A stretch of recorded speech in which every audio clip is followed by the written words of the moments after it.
같이 은혜 받읍시다. 이렇게 인사 나누겠습니다. 같이 은혜 받읍시다. 네, 오늘 영화 다윗을 관람하는 날입니다. 그래서 제가 다윗에 관한 설교를 준비했습니다. 영화를 제가 한 달 전에 미리 봤는데요. 모든 장면에 의미가 있고 저 여러분 하셔도 참 좋습니다. 제가 얼마나 울었는지 몰라요. 그 다윗 영화가 참 잘 만들어졌고요. 또 오늘 이 설교를 여러분들이 잘 듣고 또 가서 말씀을 통해서 이렇게 영화를 보면 더 큰 은혜와 도전이 될 것 같습니다. 저는 성경 인물 중에서 다윗을 가장 좋아해요. 그래서 다윗에 대해서 누구보다도 연구를 많이 했고 또 사무엘 상하를 참 많이 읽었습니다. 그래서 여러분 하나님이 다윗에게 이런 말씀을 하세요. 시편의 89편 20절. 그러니까 여러분 성경 곳곳에 하나님이 다윗을 향한 마음을 많이 나타내세요. 내가 내 종 다윗을 찾아내어 나의 거룩한 기름을 그에게 부었도다. 다윗은 하나님이 찾아낸 사람입니다. 우리도 마찬가지죠. 창세 전에 우리를 선택하시고 예정하셔서 우리를 부르신 그 하나님의 마음이 여러분 동일한 줄 믿으시기를 바랍니다. 그래서 다윗의 삶을 여러분 한 절로 표현한 본문이 오늘 바로 이 13장 사도행전 13장 22절이에요. 여러분 다윗의 그 별명을 잘 알죠? 하나님과 마음에 합한 사람.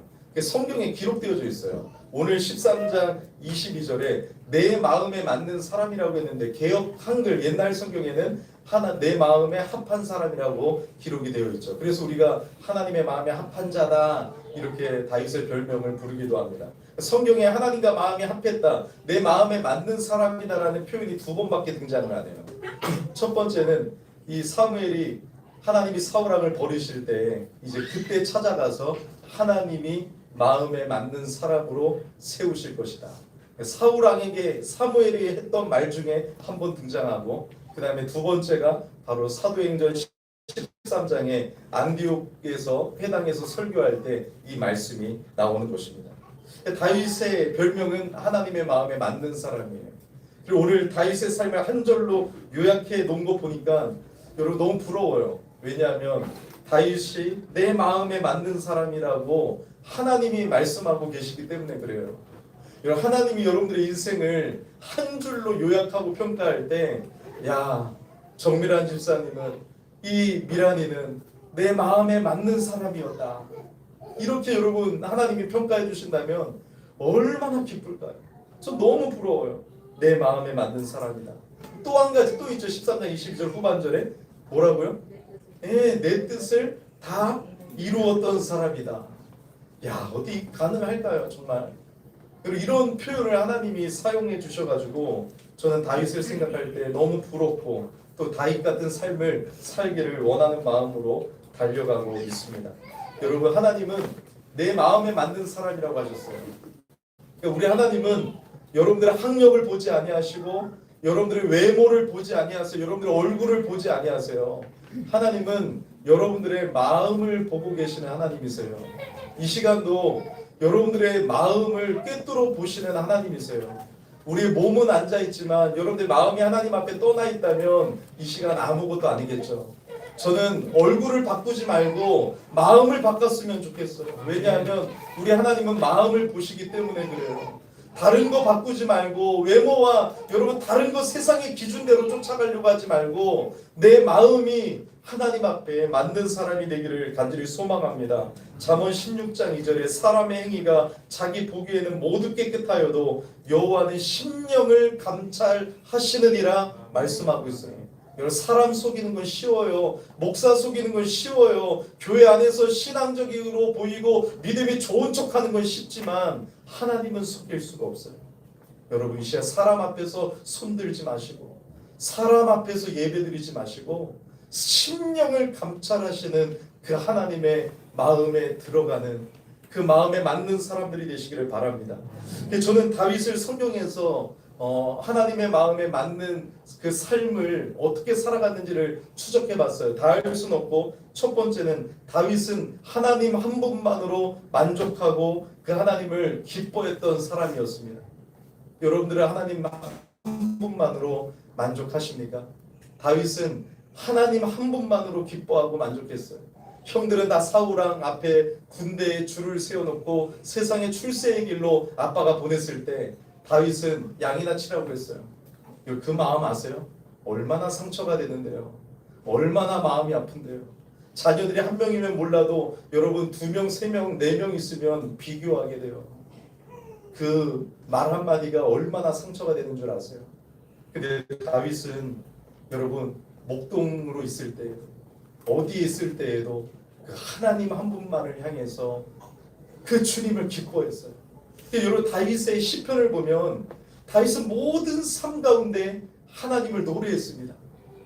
압살롬이 그 내 아들 압살롬이 나를 죽이려고 할 때도 하나님은 시편 3편에 나의 머리를 드시는 분입니다. 하나님이 나를 회복시켜 주실 것입니다 하면서 노래했고요. 나의 힘이 되신 여호와여 내가 주님을 사랑한다라고 노래했고요. 여호와는 나의 목자시니 내게 부족함이 없습니다. 이렇게 고백했어요. 왕이신 나의 하나님 내가 주를 높이고 영원히 주의 이름을 송축하겠습니다라고 다윗은 내가 왕이 아니라 하나님이 왕이시라고 고백했어요. 이런 마음들이 하나님이 찾으시는 명품 마음이에요. 여러분 이런 마음들이 있어야 돼요. 하나님 나의 왕이신 하나님 나의 힘이 되신 하나님 나를 사랑해 주시는 하나님 그 주님만이 나의 힘입니다. 나는 주님 한 분만 있으면 됩니다. 주님으로 기뻐합니다. 그 마음 하나님은 그 마음을 우리를 여러분 만들어 가시는 거예요. 그래서 하나님 한 분만으로 만족하고 기뻐했던 모습이 많지만 한 가지만 찾아본다면 사무엘하 6장에 이제 다윗이 여러 가지로 애썼는데 하나님의 언약궤가 다윗 성으로 들어오는 그 순간에 다윗이 마음을 표현합니다. 어떻게요? 다윗이 여호와 앞에서 힘을 다하여 춤을 추는데 그때 다윗이 베엘봇을 입었더라. 그토록 원했던 하나님의 임재의 상징인 법궤가 다윗성으로 들어오게 될 때 다윗이 얼마나 기뻐하고 감사했는지 몰라요. 그래서 여러분 왕이잖아요. 여러분들 왕이 안 돼서 왕의 입장을 모르겠는데요. 여러분 지금도 여러분들 보세요. 너무 체면 차리잖아요. 하나님 앞에 반응하는 모습이 체면 때문에 안 나올 수가 있잖아요. 근데 왕은 더 하겠습니까? 많은 백성들이 다 보고 있었어요. 근데 에봇이 내려간 줄도 모르고 춤을 추며 기뻐하며 하나님의 임재의 상징인 법궤가 다윗성으로 들어가는 것. 내가 성에 들어갈 때 사람들이 기뻐해 주는 걸 원하는 것이 아니라 하나님의 임재의 상징인 법궤가 다윗성으로 들어갈 때 춤을 추며 여호와를 기뻐하며 정말로 감사했어요. 그때 미갈이 아유 저 체면도 없는 놈, 아유 저게 왕이야 하면서 여러분 뭐라고 할 정도로 여러분 왕의 체면과 모든 것을 다 벗어버리고 하나님을 노래하고 하나님을 찬양하고 춤을 추며 옷이 벗겨진 줄도 모르고 여러분 춤을 추다가 속옷이 보였으면 얼마나 부끄럽겠어요. 그럼에도 불구하고 하나님 앞에서 어린아이처럼 반응하고 주님을 사랑하는 모습을 나타냈단 말이에요. 여러분들이 이 시간 하나님의 말씀 앞에 아멘도 조차 못할 때가 있는데 왕이었던 다윗이 여러분 그런 행동을 했다는 것은 여러분 진짜 어린아이와 같은 마음, 하나님을 진짜 기뻐하고 하나님을 진짜 사랑하는 그 마음을 보여준 것이에요. 그의 신앙이 드러나는 것이죠. 여러분들의 신앙이 예배 가운데 드러나고 여러분의 삶 가운데 드러나기를 예수 이름으로 축복합니다. 아멘. 두 번째 성경을 보면 다윗은 신실한 사람이었어요. 신실한 사람, 진실한 사람, 최선을 다하는 사람, 하나님께 맡겨주신 일들이라면 목숨을 거는 사람이었습니다. 한 가지를 보면 다윗이 자기 말로 자기가 신실하다라고 한 적이 없어요. 블레셋의 왕이었던 아기스가 다윗이 블레셋에 여러분 피신 왔을 때 아기스가 하는 말을 들어보세요. 아기스가 다윗에게 대답하여 이르되 네가 내 목전에 하나님의 전령같이 선한 것을 내가 안다. 여러분 원수의 적국의 왕이 다윗을 인정했어요. 너는 정말 선하다. 너는 정말 신실하다. 너는 정말 하나님의 전령 같은 사람이다. 너는 정말로 하나님의 사람이다라고 세상이 인정했어요. 우리는 여러분 교회에서만 인정받는 사람들이 아니에요. 세상에 나가서 가정에 나가서 회사에 나가서도 여러분들은 하나님의 사람같이 신실하다가 이렇게 여러분 주목받고 칭찬받는 하나님의 사람이 돼야 돼요. 우리 아빠가 교회에서만 믿음이 있는 모습이 아니라 역시 우리 아빠는 가정에서도 믿음의 사람이에요. 우리 아빠는 회사에 가서도 믿음의 사람이에요. 자녀들에게 여러분 불려지는 하나님의 사람들이 되기를 예수 이름으로 축원드립니다. 전국 블레셋으로 망명한 그 힘겨운 시절에도요, 하나님을 향한 신앙의 품격을 잃어버리지 아니했어요. 그냥 핏이 났다고 해서 내 마음대로 게으르게 살아가는 것이 아니라 그곳에서도 하나님의 사람답게 하나님을 사랑하고 이웃을 사랑하는 자리로 걸어갔다라는 것이에요. 얼마나 신실했으면 여러분 하나님을 사랑하는 그 삶은요 이웃을 사랑함으로 표현이 되어지는 것입니다. 여러분들이 하나님을 그토록 사랑한다고 하면서 이웃을 사랑하지 아니하고 미워하고 저주하고 세상 속에서 손가락 받는다면 여러분들이 하나님을 사랑한다라고 할 수가 없는 것이에요. 하나님의 사랑과 하나님을 사랑함과 이웃을 사랑함은 함께 가는 거예요. 하나님 사랑, 이웃 사랑은 나눠지지 않습니다. 다윗은 하나님을 사랑하는 그 마음으로 이웃을 사랑했어요. 블레셋에서도 자기에게 맡겨주신 일을 최선을 다해 섬겼습니다. 그래서 이방 땅 원수의 나라에서조차 저 사람은 정말로 하나님의 사람이다, 선한 것을 내가 안다라고 왕이 인정할 정도로 다윗의 삶은 달랐다는 것입니다. 하나님의 향기 나는 삶, 그리스도의 향기 나는 삶을 살아갔다는 것입니다. 굴림이 아니라 희생하고 섬기며 있는 자리에서 하나님의 평화를 실천했던 하나님 사랑, 이웃 사랑이 드러났기 때문에 그 믿지 않는 우상 땅에서도 다윗의 삶을 인정했다라는 것이에요. 도망자일 때도 다윗은 신실했습니다. 그곳에서도 언제나 여러분 주목받지 못했던 그 사람들이 다윗을 쫓아왔을 때 그들을 먹이고 입히고 그들을 지켰어요. 목동으로 살 때도 양 한 마리도 잃지 아니하려고 곰이 찾아오고 사자가 찾아올 때도 만군의 여호와 이름으로 그 동물들과 싸우며 양들을 지켰어요. 어디에 있든지. 사울 왕을 죽일 수 있는 동굴에서 찬스가 있을 때도 내 몫을 다했어요. 내가 하나님이 기름 부어 세우신 왕을 죽일 수 없다. 신실하잖아요. 여러분 사람 속이는 거 쉬워요. 여러분 사람 앞에서 신앙생활하지 마세요. 내가 믿음 있는 척. 여러분 오히려 연약하고 내가 죄인임을 인정하고 가슴을 찢는 사람, 그 상한 심령의 예배를 하나님은 받으시는 거예요. 내가 앞으로 좀 뭘 못할까 봐 목회자에게 성도들에게 뭔가 여러분 쇼를 하지 마세요. 저는 연약합니다. 저는 부족합니다. 하지만 하나님의 은혜와 사랑을 압니다라고 가슴을 찢어야지. 여러분 쇼하면 안 됩니다. 하나님은 마음을 보시는 거예요.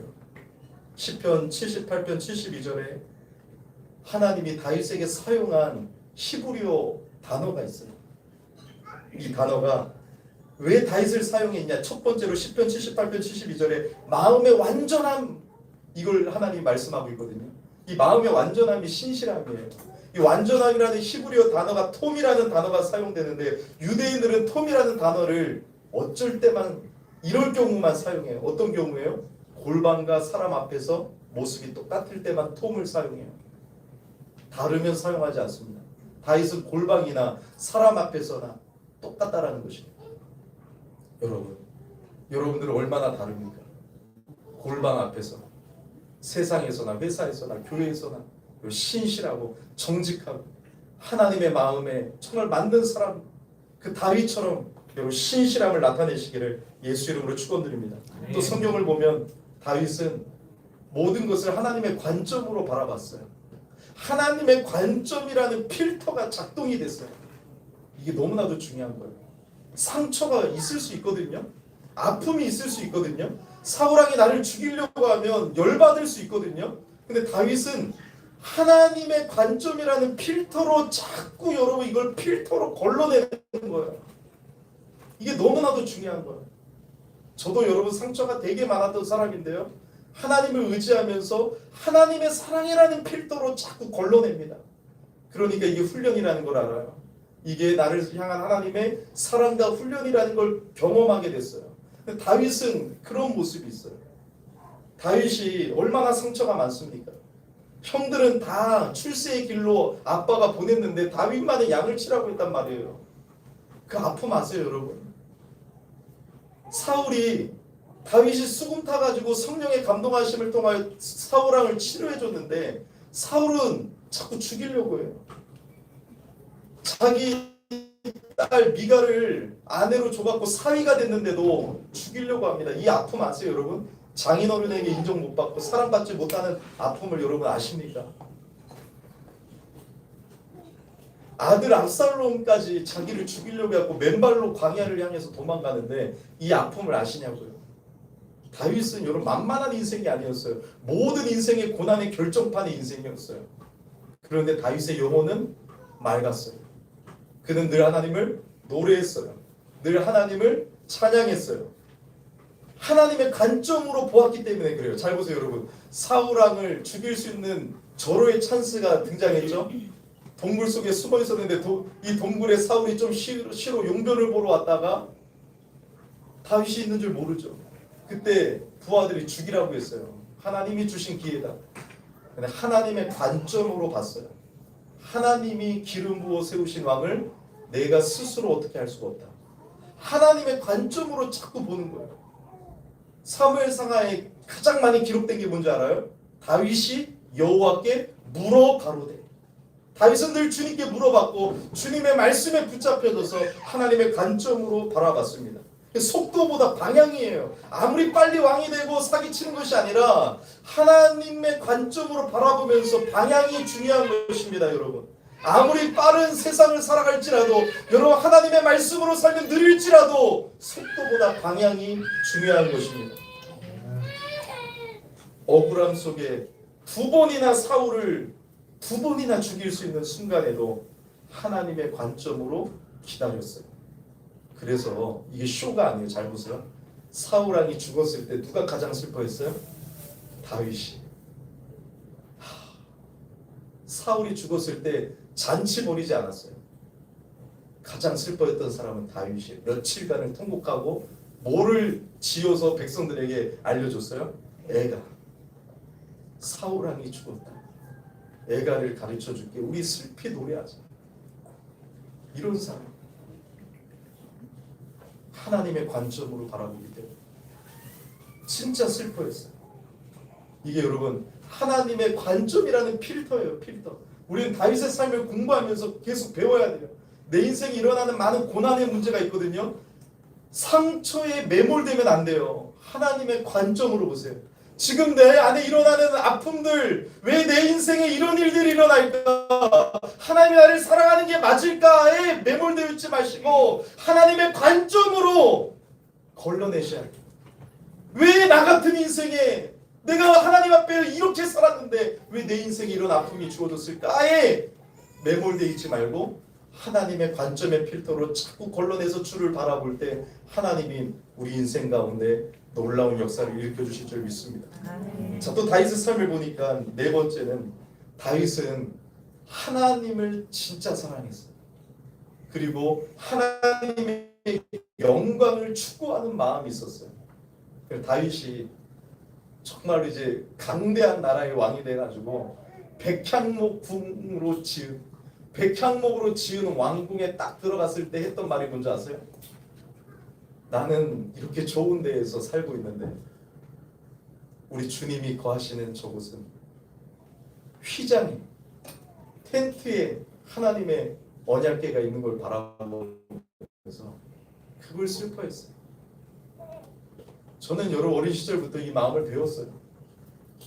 하나님, 우리 교회 예배당은 이렇게 관리가 안 되고 지저분하다. 저는 너무나도 좋은 곳에서 살고 있습니다. 이런 마음이 우리에게 있어야 돼요. 나는 청소 한 번 안 했는데 뭐 다 여러분 흘리고 쓰레기도 줍지도 않고 가는 게 아니라 우리 집은 맨날 청소하고 이렇게 깨끗한데, 물론 이제는 신약 백성은 우리가 하나님이 거하시는 성전이지만 주님의 예배당을 생각하는 마음, 주님의 교회를 생각하는 마음, 목회자를 생각하는 마음, 성도들을 생각하는 마음, 하나님의 뜻과 하나님의 나라와 하나님의 사역을 생각하는 마음. 나는 이렇게 잘 먹고 잘 사는데 주님의 일에는 돈이 부족하구나 할 때 아파하는 이 다윗과 같은 하나님을 사랑하고 하나님의 영광을 추구하는 마음이 있어야 되는 것이에요. 하나님의 궤가 휘장 안에 있는 것을 가슴 아파했어요. 그래서 다윗이 성전을 지으려고 하죠. 우리 하나님은 다윗이 성전 짓는 것을 기뻐하면서도 반대하셨어요. 너가 피를 많이 흘렸다고. 그래서 성전 준비를 다 하게 하고 그 아들 솔로몬이 성전을 짓게 하시죠. 다윗은 예배를 생명처럼 여겼어요. 하나님을 생명보다 귀하게 여겼어요. 다윗은 하나님의 임재를 사모했어요. 그래서 다윗이 왕이 되고 하는 게 뭐예요? 24시간 하나님을 예배하는 곳을 만들었어요. 24시간 끊임없이 찬양하고 끊임없이 기도하는 24시간 예배실을 만들었단 말이에요. 그 정도로 하나님을 사랑하고 하나님을 경외하고 하나님의 영광을 추구했어요. 사울은 처음에 겸손해 보였지만 자신의 기념비를 세우느라 바빴어요. 어느덧 멀어졌어요. 하나님 말씀에 불순종했어요. 사울은 결국 사울은 천천히요 다윗은 만만하다라는 소리가 싫어서 다윗을 죽이려고 했어요. 자기 이름이 높아지기를 원했어요. 그렇지만 다윗은 내 이름이 없어져도 괜찮았어요. 예배를 생명처럼 여기는 하라비가 되었으면 좋겠어요. 정말 예배를 생명처럼 여기는 우리 하나님의 사람들이 되었으면 좋겠어요. 그래서 다윗은 하나님의 이름이 조롱받고 있었던 도시락을 들고 왔다가 하나님의 이름이 조롱받는 현장에서 도시락을 놓고 골리앗에게 갈 수밖에 없었어요. 다 벌벌벌벌 떨고 있는데 그 수많은 군사들이 한 명도 움직이지 않고 있는데 이걸 영화에서 기가 막히게 표현했어요. 사울 왕이 키가 크고 싸움 얼마나 잘했습니까? 근데 그는 골리앗 앞에서 벌벌 떨고 있었습니다. 근데 다윗이 하는 말이 뭐예요? 할례 받지 않는 저 자식이 뭔데? 하나님의 이름을 모욕하는 하나님의 이름이 조롱받고 있을 때 의분을 일으켰던 사람은 다윗밖에 없었습니다. 나를 선택하시고 나를 사용하시고 나와 함께 하시고 나에게 기름 부어주셨던 그 하나님의 나와 함께 한다라는 확신을 가지고 살았어요. 여러분 하나님은 우리와 함께 하십니다. 이거를 여러분 흔들리지 말아야 돼요. 다윗은 뭐라고 그래서 고백합니까? 너는 세상의 것들 칼과 창과 단창으로 내게 오지만 나는 나와 함께 하신 만군의 여호와의 이름으로 너에게 간다라고 선포했던 거예요. 여러분 하나님이 함께 하신다라는 그 하나님을 신뢰하는 믿음이 있기 때문에 하나님을 조롱하는 그 할례 받지 않는 골리앗에게 의분을 가지고 하나님을 사랑하는 마음으로 하나님을 높여드리고자 그는 혼자 죽을 수도 있는데 뛰어든 것이에요. 참 여러분 놀랍지 않습니까? 골리앗의 무기를 든 사람만 해도 여러분 엄청났다라고 했어요. 이 골리앗의 무기가 너무 무거워가지고. 근데 골리앗은 여러분 다윗보다 상상을 초월하는 장수였지 않습니까? 다윗은 이처럼 하나님을 사랑하고 하나님의 영광을 추구하고자 하는 마음으로 가득 찬 사람이었어요. 여러분 이런 마음이 있어야 돼요. 어릴 때부터 예배 시간에 떠들고 자꾸 여러분 집중 안 할 때 저는 어떤 마음이 있는 줄 알아요? 이게 진짜 하나님의 은혜예요. 안 돼. 어느 날 친구 안 믿는 애들이 막 전도하면요, 얘네들 신경 쓰느라 예배 막 못 드리고 막 얘네들 막 말 시키고 막 할 때 중고등부 예배 드릴 때 안 돼. 하나님께 예배 드려야 돼. 얘 친구들하고 막 맞춰줄 수도 있어요. 얘네 교회 안 나올까 봐. 막 맞춰주고 막 떠들고 막 웃는데도 하나님 잘못했어요. 하나님 잘못했어요. 진우가 원하는 것 딱 한 가지, 주님의 기쁨이 되는 것입니다. 얼마나 노래했는지 몰라요. 진우가 원하는 딱 한 가지, 주님의 기쁨이 되는 것. 내가 범죄하는 순간에도 안 돼요. 죄송해요 하나님. 하나님 내가 원하는 건 주님의 기쁨이 되는 것입니다. 이 마음들이 있어야 돼요 여러분. 신약 시대는 성령으로 거듭난 사람에게 이 마음이 분명히 있어요. 그래서 여러분 신약 백성들은 다 하나님의 마음에 맞는 사람인 줄 믿으시기를 바랍니다. 성령께서는 우리 안에 이런 역사를 일으켜주세요. 그래서 다윗만 바라보지 마세요. 다윗은 우리가 똑같은 사람이고 우리는 더 큰 은혜를 받은 사람입니다. 왜요? 신약 백성이고 성령이 우리 안에 거하시기 때문에 그렇습니다. 그러므로 여러분 성령이 계신 사람은 저만이 아니라 여러분들에게 다 이런 간증이 있습니다. 자, 여러분, 다윗이 이런 모습들을 보면 참 칭찬받을 만합니다. 그런데 여러분들 잘 알다시피 다윗의 삶을 더 추격해 보면 다윗의 삶은 무결점 인생이 아니었습니다. 결점이 많아요. 여러분 잘 아시죠? 밧세바를 간음했습니다. 밧세바의 남편 우리아를 살인 교사죄를 저질러서 죽게 했습니다. 다윗이 이런 죄를 저질렀어요. 인구조사도 했어요. 내가 이룬 것이 얼마나 많냐. 나의 군대를 봐라. 하나님이 노하셔가지고 고르라고 하시죠. 결국 다윗의 죄 때문에 하나님의 백성들 7만 명이 하루에 죽게 됩니다. 끔찍하죠. 자녀 양육에도 실패했습니다. 압살롬을 보세요. 개판 5분 전입니다. 혼란스럽죠. 왜 다윗이 하나님의 마음에 맞는 사람일까? 왜 이런 자가 하나님의 마음에 맞는 사람일까? 왜 그럴까요? 왜 그럴까요? 이게 하나님의 사랑이 위대한 이유입니다. 이것이 하나님의 사랑이 대단한 이유가 되는 것입니다. 이것이 하나님의 사랑이 얼마나 위대한지를 보여주고 있는 것입니다. 성경은 다 그래요. 기드온이 믿음이 좋았나요? 그가 용감했나요? 미디안 군대에 숨어서 타작마당에 숨어가지고 증거 좀 내놓으라고 했던 그 기드온에게 하나님 뭐라고 말씀하셨어요? 그를 잘 알면서도 큰 용사여라고 말씀하시며 그와 함께 하심으로 그를 만들어 가셨습니다. 베드로는요, 예수님을 3번씩이나 부인할 걸 알면서도 베드로를 사랑하셨고 끝까지 사랑하셨고 그를 만들어 가셨습니다. 바울은요, 예수님을 믿는 사람들을 핍박하고 주님의 교회를 핍박했던 그 살인마를 하나님은 끝까지 사랑하시고 불러내주시고 하나님의 이방의 사도로 삼아주시고 그를 포기하지 아니하셨습니다. 다윗과 같은 인생을 하나님은 사랑하시고 끝까지 포기하지 아니하시고 그를 아시면서도 그를 작품으로 만들어 가셨습니다. 오직 하나님의 은혜와 사랑 때문에 다윗은 하나님의 마음에 맞는 사람이 된 것이에요. 이 사랑이 지금 우리에게 있는 것입니다. 이 은혜가 지금 우리에게 있는 것입니다. 하나님의 사랑이 위대한 이유는 우리를 다 아시면서도 우리가 어떤 존재인지 아시면서도 결정을 아시면서도 선대해 주셨다는 것이에요. 아시면서도 사랑해 주셨다는 것이에요. 시편에 아버지가 자식을 긍휼히 여긴 같이 여호와께서는 자기를 경외하는 자를 긍휼히 여기시다니 이는 그가 우리의 체질을 아시며 우리가 단지 먼지뿐임을 기억하심이로다. 우리를 그토록 잘 아시는 하나님께서 우리 죄인 중에 괴수인 우리를 아시면서도 사랑으로 선택하시고 여기까지 인도해 주신 것입니다. 얼마나 여러분 감사해요. 세상은요, 알면서 사랑하지 않아요. 알면 깨어집니다. 과거를 알면 깨어집니다. 인정 못 받습니다. 회사에서 나를 알면, 실체를 알면 떠나가게 됩니다.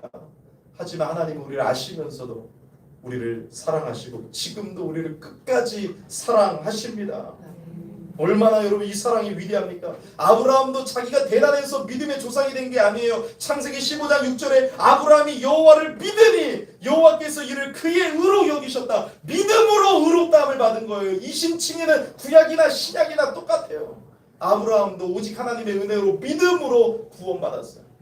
창세기 15장 이하에 보면 아브라함이 계속 약속의 말씀을 붙들지 못하고 실수하고 범죄하는데도 불구하고 하나님이 그를 만들어 가시죠.